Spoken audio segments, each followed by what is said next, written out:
the burnt mark on the second controller over on the right. That one right there.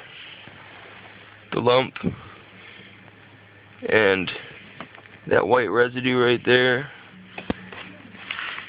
How it's cracking right there.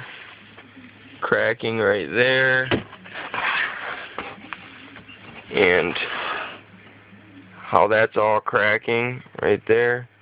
That's all evidence of leaking capacitors. So the controller, which is the IC112, that's the one that's blown.